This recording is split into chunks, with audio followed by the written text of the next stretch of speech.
মানে তৈরিতে আমরা ভলেন্টিয়ার হিসেবেও যারা আমাদের সাথে কাজ করতে যায় তাদেরকে আমাদের যেই তদন্ত কমিটিটা গঠন করা হচ্ছে সেই কমিটির যে কোনো সদস্যের সাথে তারা যদি ইচ্ছুক হয় আমরা তাদের সাথে যোগাযোগ করার আহ্বান জানাচ্ছি। আমরা পরিশেষে যে বিষয়টা বলতে চাই, আমাদের এই তদন্ত কমিটিটা গঠন করার অন্যতম মূল উদ্দেশ্য হচ্ছে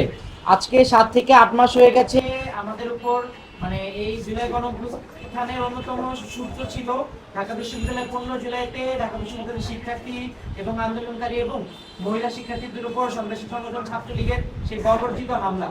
কিন্তু এই 7 মাস চলে যাওয়ার পরেও বিশ্ববিদ্যালয়ের প্রশাসন এই হামলাকারী যাদেরকে অসংখ্য ফুটেজ আছে, অসংখ্য প্রত্যক্ষদর্শী আছে, এমনকি বিভাগ ভিত্তিক প্রত্যেকটা বিভাগের আমাদের ব্যাচ ভিত্তিক বয়কট লিস্টও আছে, এত কিছু থাকার পরেও প্রশাসন এই তালিকা প্রণয়ন থেকে শুরু করে তাদের বিরুদ্ধে যথাযথ ব্যবস্থা নিতে এখনো ব্যর্থ হয়েছে। আমরা আশা করছি যে আমরা আশঙ্কা করছি এই সময়টা যত যাবে এই তথ্য প্রমাণগুলো কমতে থাকবে এবং এই যে সন্ত্রাসী ছাত্রলীগের সেই সময় যে সন্ত্রাসীরা আমাদের উপর হামলা করেছিল তারা তাদের স্বাভাবিক জীবনে ফিরে ক্যাম্পাসে ব্যাক করবে, আবার ক্যাম্পাসে ব্যাক করে যে কোনো সংগঠন বা ছত্রছায়া তারা ক্যাম্পাসে আবার সন্ত্রাসী কর্মকাণ্ড পরিচালনা করবে বলে আমরা আশঙ্কা করছি। এই কর্মকাণ্ড যাতে তারা পরিচালনা না করতে পারে সেইটার লক্ষ্যে আমরা একটি শ্বেতপত্র পাবলিশ করে প্রকাশ করে রাখতে চাই।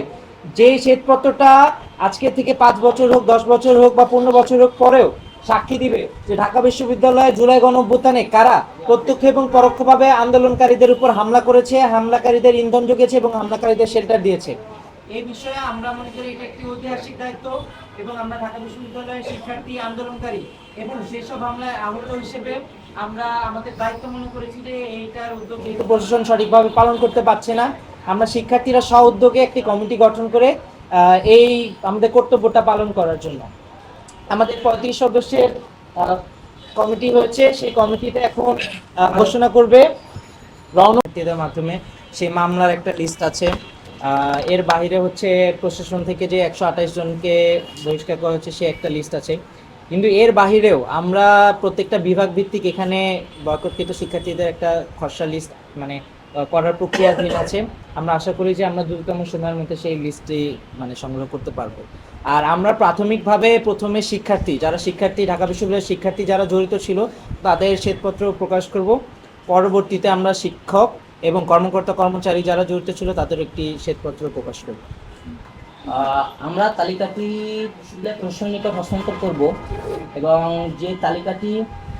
যারা হামলায় প্রত্যক্ষদর্শী ছিল এবং হামলার শিকার হয়েছে তাদের থেকে আমরা উপযুক্ত তথ্য প্রমাণের ভিত্তিতেই এই তালিকাটি আমরা বিশ্ববিদ্যালয় প্রশাসনের নিকট হস্তান্তর করব।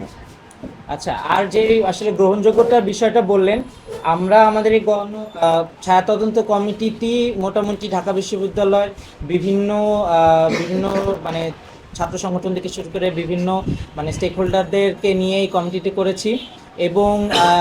আমরা আশা করছি আমরা যে ক্রাইটেরিয়া এবং তথ্য প্রমাণের ভিত্তিতে যে তালিকাটা তৈরি করব সেই তালিকাটা অবশ্যই আমাদের শিক্ষার্থী বা জনসাধারণের এখানে একটা সমর্থন থাকবে, কারণ এই তালিকাটা আমরা অবশ্যই তথ্য প্রমাণের ভিত্তিতে এবং সেই তথ্য প্রমাণটাও আমরা প্রকাশ করবো যে আসলে আমরা কোন ক্রাইটেরিয়া এবং কোন ভিত্তিতে আমাদের তালিকাটা করেছি। আপনারা জানেন অলরেডি আমাদের বিভাগ ভিত্তিক এবং হল ভিত্তিক বিভিন্ন পর্যায়ে অলরেডি শিক্ষার্থীদের বয়কট করা হয়েছে এবং সেই বয়কটগুলো কিন্তু তথ্য প্রমাণের ভিত্তিতে, যে তাদের ফুটেজ আছে, তাদের ফেসবুকে পোস্ট আছে বা হচ্ছে তাদের ছবি আছে,